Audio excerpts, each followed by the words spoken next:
Alright everybody, welcome back to Let's Play Mass Effect. We're on a quest to find the Matriarch's daughter somewhere in the vast galaxy, but we've got it narrowed down somewhat well. We just came off planet Shargila, and, whoops. The UI in this game, man. Okay, so what we actually want to do is hit X to zoom out, because we're done on this planet, and then, let's see... Fargalus? Let's check this place out. Fargalus is a standard hydrogen-helium gas giant with an abundance of airborne hydrocarbons. Upon surveying, we found scans from orbit have detected a large concentration of xenon, girl of the 21st century. Alright, that's not the place we want. Up here is Padavig. Padavig is the second of the Macedon system's giant terrestrial planets, and by far the more interesting. Ooh. Most of the surface is covered by a vast sea of liquid ammonia, in which a unique aquatic ammonia-based biosphere has developed. While the frozen continents are largely bereft of life, a rich bounty of complex organisms, many larger than a human, flourish in the chilly, toxic seas. Well, it's not really bereft of life then. While dreadfully inhospitable to humans, Padavig is suitable for colonization by the Volus. That's those little Danny DeVito-looking motherfuckers, I think. Negotiations between the system's alliance and the Volus's patrons, the Turian hierarchy, have made good progress. Oh, good for them. And I believe we already looked at this planet over here. Porolon? Let's just make sure here. Oh, maybe not, because we have to survey it. Porolon is an enormous terrestrial planet, half again the size of Earth. Despite its thick atmosphere, the weak output of the red dwarf Macedon leaves its surface biting cold. The crust is mainly composed of silica, but significant deposits of iron and other industrial metals are present. These lodes may prove rich enough to be profitably mined despite the heavy gravity. Okay. Whoops, I forgot to survey. I was thinking about how this... the description of this planet kind of reminded me of Mercury. Because Mercury actually has... I forget what the term is, but the speed at which it rotates on its axis, I believe, means that, like, it's... actually, maybe I'm getting my science facts mixed up. I'm not going to say it because I might be wrong. Let's just survey this. Matriarch's writing recovered. You were scanning the planet Porolan when a strange signal came from orbit. Navigator Presley determined the signal was from an ancient beacon. Your salvage team brought the beacon aboard and found one of Matriarch Delanaga's writings in its storage compartment. Cool. Got another one of those. Yeah, so I might have actually been thinking of the moon. The moon has like a synchronous rotation type of deal, which means that the same side of the moon is always facing the sun, right? So that's why we get like the dark side of the moon. And I was kind of thinking that Mercury might have the same thing, because I know for a fact that part of Mercury is actually always really, really cold, but I can't remember if it's because it has that same synchronous rotation or if it's because of its atmosphere. My wires got a little crossed there. But anyway, I believe we've already been through the Athens system, so let's come over here and check out Knossos.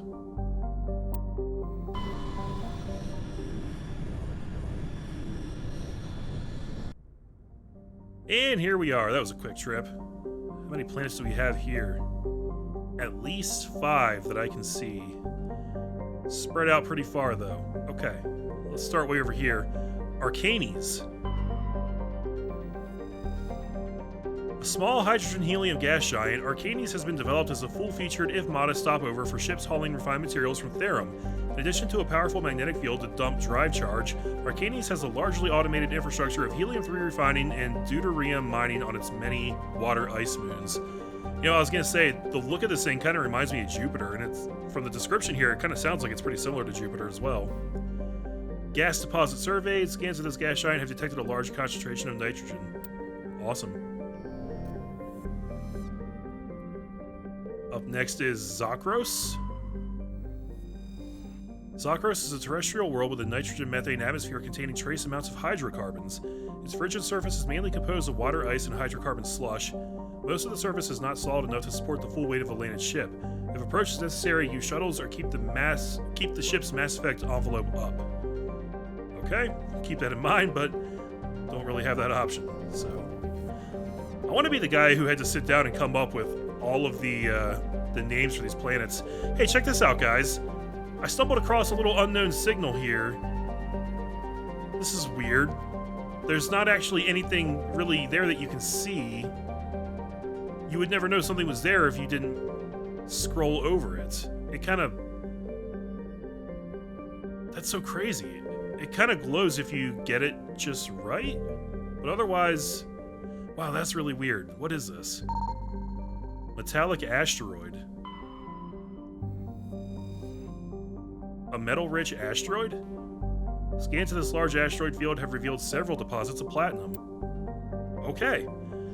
Again, we didn't really get anything for that as far as I can tell, but it's just another thing to look at, and it's kind of hidden. Wow, so how much of this stuff have I missed in the systems we've already explored? That's kind of weird. So here's planet Therum. Hey, we can land here. Therum is a distant but rich industrial world claimed by the Human Systems Alliance. Its plentiful heavy metals have fueled the recent manufacturing boom on Earth. Core samples rich with fossils of simple silicon-based organisms indicate Therum was more habitable in the past than it is at present. Perhaps this explains the many Prothean ruins dotting the surface, most of which have been looted by mining corporations. There's a population of 34,000 down here. So this is not a wasteland. This is a proper planet, colonized and everything, and this is probably where we're going to find the Matriarch's daughter. So bearing that in mind, let's actually just go through the rest of the planets in this system first. That way they're done. Here's planet Phaistos. Phaistos is a small terrestrial with a trace atmosphere of carbon dioxide and xenon. The surface is scorching hot and mainly composed of sulfur and various silicates. There is little of interest on this desolate world. Good to know. And then this looks like a green gas giant, Armeni.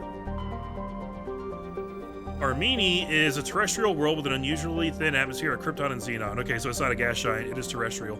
Its surface is composed of silica with deposits of carbonaceous materials. The initial flyby probe of Armeni detected multiple areas at the equator with oddly regular surface protrusions.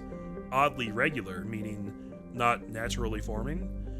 Closer investigation revealed these as millions of elaborate crypts a few meters below the surface, left by a long-extinct spacefaring species called the Zyoff. Zyoff? Many human universities wish to perform archaeological excavations. Council law holds grave sites as sacrosanct, however, and the matter has been tied up in court for a decade. That's freaking fascinating. Are you kidding me? We gotta get down there and explore that shit. I mean, there's a way to do it respectfully, right? Don't let them, like, tear stuff up and destroy things and blow it up, but, like, we gotta go study that shit. That could be amazing. Ah, it's so cool. Alright. Let's land on Therum. This might be what we've been looking for, guys. But we still have a lot of other planets to explore around here. In this part of the galaxy. Okay, so... It really pissed me off that Tali wasn't good enough to decrypt things when I needed her to, but I still want to bring her along. So let's take her, and this time let's take Garrus, because he actually gives us a bit more tech. I don't know if he has a decryption skill, but I don't know. Garrus, Rex, and Tali are kind of my three heavy favorites right now, so I'm going to kind of be swapping around between these guys, I believe.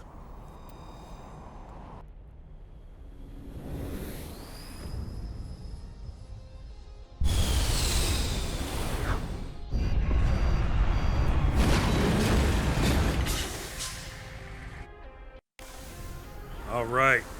Commander, I'm picking up some strange readings. Really strange, like off the damn charts. It looks like it's coming from an underground complex a few clicks away from the drop zone. Well, that sounds like where I want to be headed then. Let's see. I wonder... I'm on my way. If I can get inside whatever this is right here. This definitely looks like a door with some ancient speakers on the side. Maybe they were holding a rave here or something. I don't know. I've searched many generations for a world to call home. If we landed here, we'd just keep searching. That's a pretty rude thing to say there, Tali, because there's like 34,000 people that live here, and I'm sure that they don't appreciate you talking shit on their home. Maybe they think it's a shithole too. But that's for them to say, okay? Not you. That's how I feel about it, at least. Let me check my map here.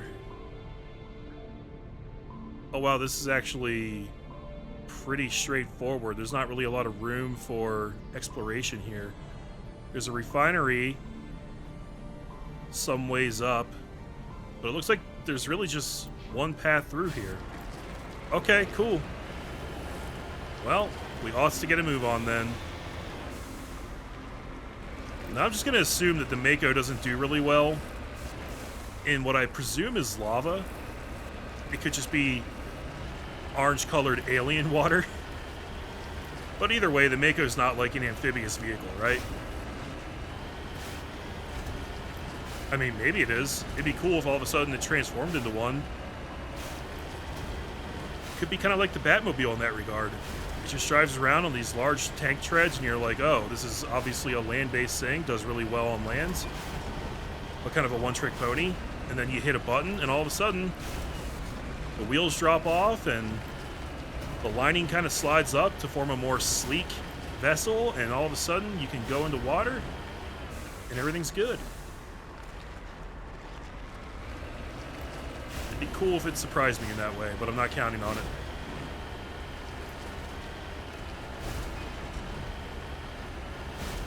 There's actually nothing going on this world. Alright, Tali, maybe you were right. This place sucks. Let's get up to the refinery. Whoa.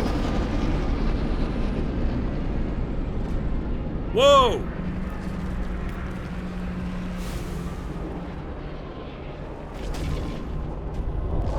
Whoa! Okay, we're under attack. That alien vessel just dropped something off down here.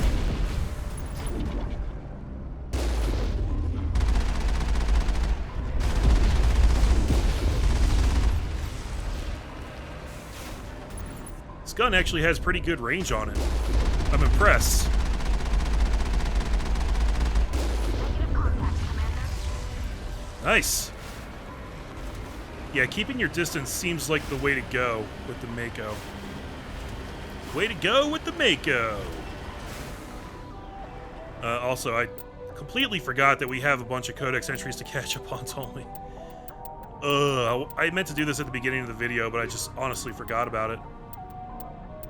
I wonder what we got that entry for just now. I actually am really curious about that. Ships and vehicles, maybe?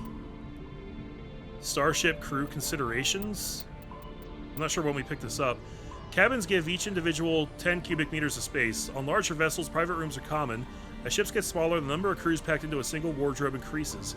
Asari prefer shared spaces even on large vessels, while Krogan territorial instincts make it impossible for them to cohabitate even on the smallest ships. On smaller vessels, hot bunking is the norm. Crew members assigned to different watches share the same bunk. When one gets off duty, he wakes up the person in the bunk. While that crewman is on duty, the first gets his rack time. Spacecraft compartments can be isolated by airtight doors in case of decompression. The cinematic vision of explosive decompression is fiction. Hold compartments either take enough damage that occupants are killed instantly, or leak slowly enough that they are able to reach protective gear. Interesting.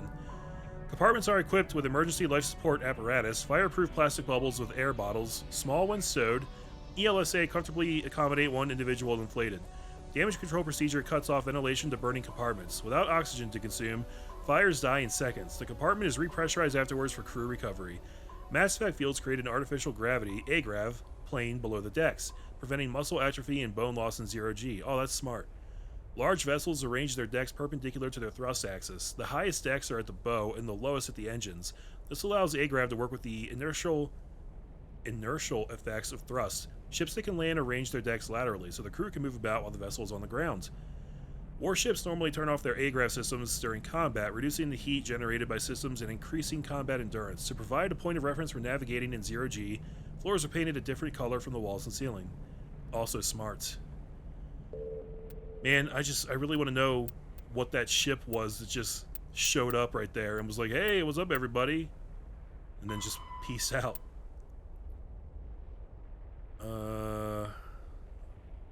Probably wasn't those. Arcturus Station? Arcturus Station is the gateway to Sol, a 5-kilometer diameter Stanford Taurus-type space station at the trailing Lagrange point of the gas giant Themis. Construction on Arcturus Station began in 2151 and concluded in 2162. It was inaugurated in 2156 and has served as the military and political headquarters of the Systems Alliance from the First Contact War until the present. When humanity activated the Charon Mass Relay in 2149, it led to Arcturus, 36 light-years from Sol, Earth's sun. Arcturus is the third brightest star seen from Earth. It is an ancient red giant from the generation born before Sol. Its worlds are either gas giants or ice chunks. While some rocky debris exists, the metal content is 25% lower than normal. To build Arcturus Station, metallic asteroids were towed through the mass relays to the construction site. Oh, I didn't even realize they could do that. That's cool. Many of these asteroids remain near the station. Their mined-out area is home to transient populations.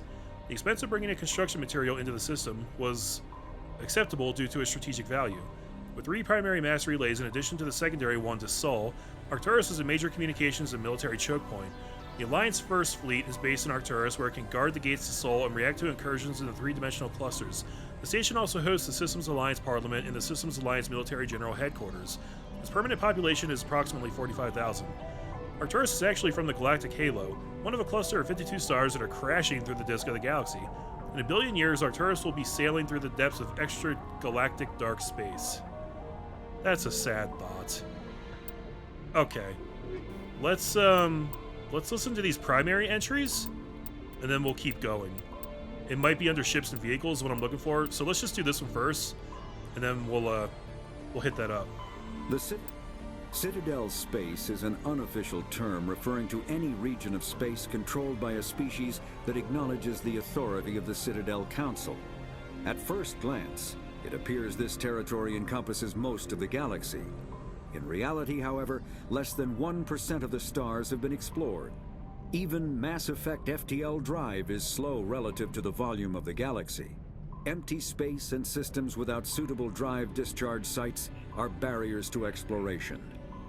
Only the mass relays allow ships to jump hundreds of light years in an instant, the key to expanding across an otherwise impassable galaxy.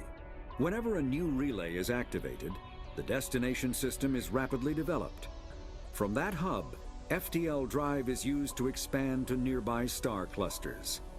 The result is a number of densely developed clusters, thinly spread across the vast expanse of space, connected by the mass relay network. Okay, it's kind of weird. I feel like we may have heard that one before, but it was marked as not having been read. Maybe we just heard part of it somewhere else. Not sure. Faster. The Normandy is a prototype starship developed by the Human Systems Alliance with the assistance of the Citadel Council. It is optimized for scouting and reconnaissance missions in unstable regions using state-of-the-art stealth technology. For most ships, the heat generated through standard operations is easily detectable against the absolute zero background of space. The Normandy, however, is able to temporarily sink this heat within the hull. Combined with refrigeration of the exterior hull, the ship can travel undetected for hours or drift passively for days of covert observation. This is not without risk. The stored heat must eventually be radiated, or it will build to levels capable of cooking the crew alive. Another component of the stealth system is the Normandy's revolutionary Tantalus drive, a Mass Effect core twice the standard size. The Tantalus drive generates mass concentrations that the Normandy falls into, allowing it to move without the use of heat-emitting thrusters. So I also feel like we heard that before, or at least part of it. I'm not sure what's going on here. Faster-than-light drives use element zero cores to reduce the mass of the ship, allowing higher rates of acceleration. This effectively raises the speed of light within the Mass Effect field, allowing high-speed travel with negligible relativistic time dilation effects. Starships still require conventional thrusters, chemical rockets, commercial fusion torch, economy ion engine, or military anti-proton drive, in addition to the FTL drive core. With only a core, a ship has no motive power. The amount of ESO and power required for a drive increases exponentially to the mass being moved and the degree it is being lightened. Very massive ships, or very high speeds, are prohibitively expensive. If the field collapses while the ship is moving at faster than light speed, the effects are catastrophic. The ship is snapped back to sublight velocity, the enormous excess energy shed in the form of lethal Cherenkov radiation. Yikes. So if something happens to our drive while we're moving faster than light, we can basically just kiss our asses goodbye, I guess. Alright, well I can only assume that what just happened there was a Geth ship that just dropped down some soldiers to fight us because they know that we're getting close to something that they don't want us to get close to. But that's only a guess for right now. Oh boy. Hold up, hold up. Controlling this thing is kind of like controlling the Warthog from Halo, except not quite as smooth. Just not quite as good. Definitely got some resistance up here, though. See if I can get a beat on anybody. Hello.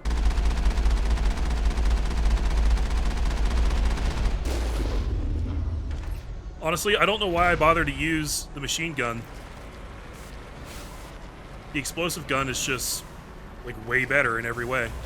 Trying to knock down the front door seems stupid. Maybe we could find a side window?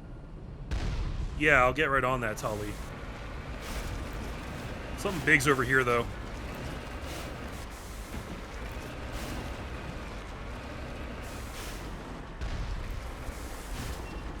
There you are. Geth Heavy Turret. Good night, Mr. Heavy Turret.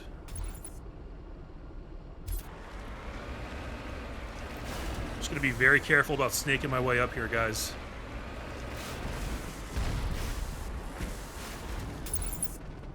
Plasma containment cell? Yeah, blow them all up. Geth Juggernaut? Oh, it's the Juggernaut, bitch! Don't you know who the fuck I am?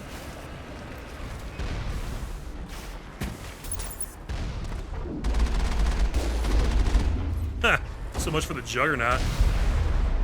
Oh boy.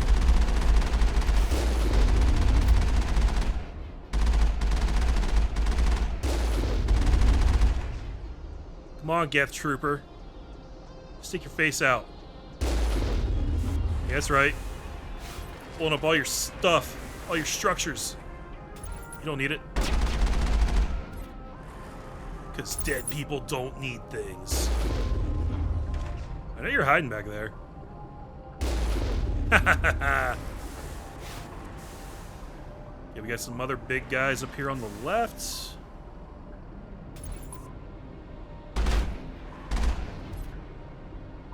Maybe they're on the other side of the gate. I didn't really mean to sneak around and avoid them. It just kind of happened that way. Maybe I should go back and kill them just for the XP of it. And just to make sure that I can trigger whatever I need to trigger. You know, it might not happen until all the enemies are dead. Oh boy. That was weird. I'm doing tricks with the Mako guys. I didn't even mean to. I'm just trying to drive normally. Fuck. Okay, I'm like stuck on something here. Need that super tread. Ah! God damn it. Come on. Get around. There you go.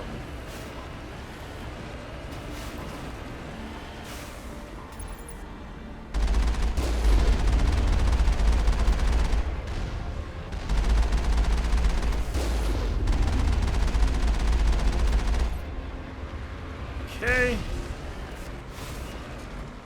And then the little guys. Where are they? They're like right in front of me on my radar.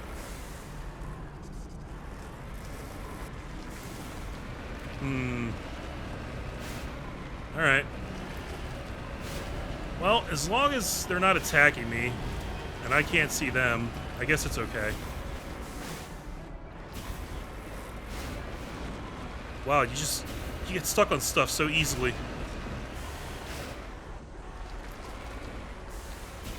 What the hell?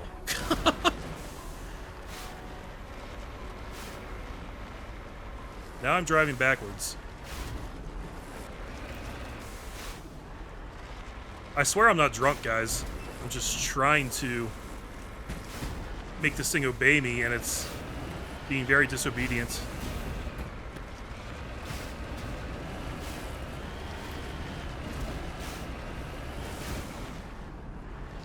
Oh, I think I see him back there. No? Maybe not. Ugh. Oh, that's useful for pushing yourself off. I'm on my way. Negative contacts, Commander. He's inside this little building, isn't he? I'm gonna get him.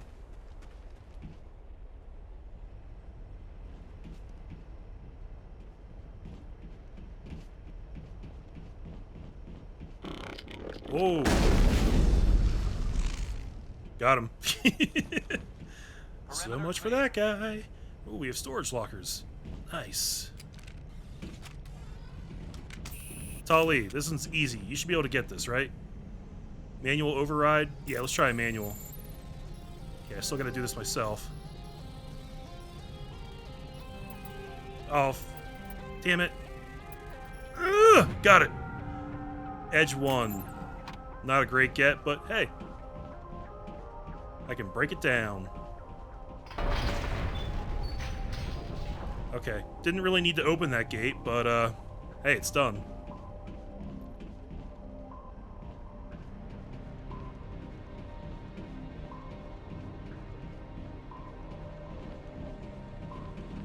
I was kind of expecting to get ambushed as I came back out here.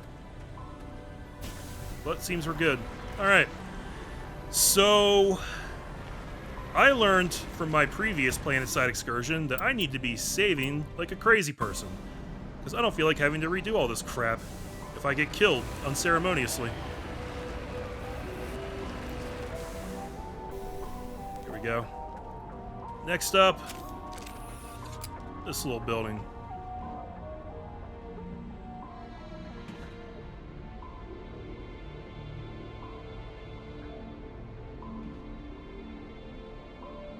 I know there's someone around here. Seriously? It's just a dead end here? Remember to stay hydrated. Thanks, Garrus. I'll try that. Oh, is he leveled up? Should probably check. There you go. And let's see, Garrus does have decryption. Yeah, so bringing both of them along should go a long way in actually helping me get through some of these electronics puzzles. Good to know.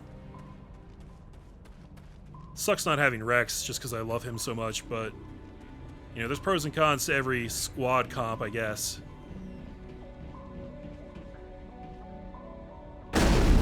Whiff. Shit, he's got a shield! Okay. Tali, take him out.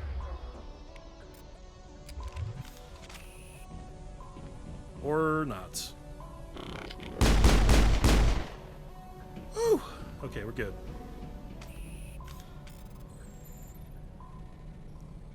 Let's see, where's the best place to go in from here? All the way over on this side. Strikers, scimitars, and reapers. Area secured.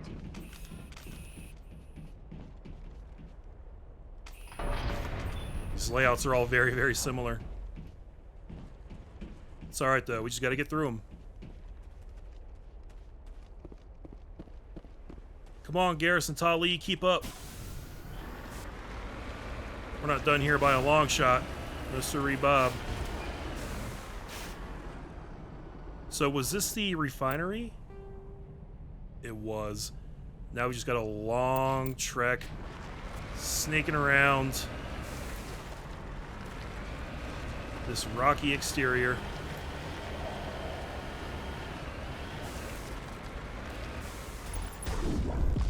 What's up, dude?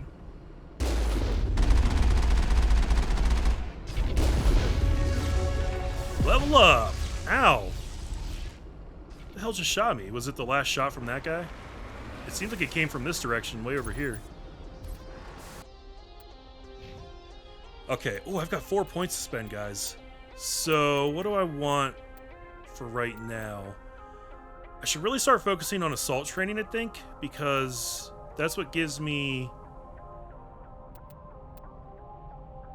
Wait, is that what I'm thinking of? Tactical armor. Increases weapon damage and melee damage. Where's the thing that actually gives me access to medium armor? Thought it was on this tree. Maybe not. Master Marksman. Spectre training will give us advanced unity. That'd be a good thing to have. If I pour 2 more points into Intimidate, it'll open up new dialogue options, and we can sell items for more. Okay, I'm sold on that. Receives twice as many extra credits when selling items to stores. Beautiful.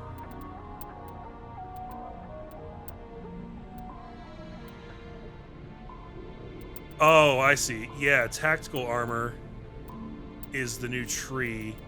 So we have to get assault training up to tactical armor, and then we can start throwing points into the tactical tree armor. So we're still Wow, guys, we're like...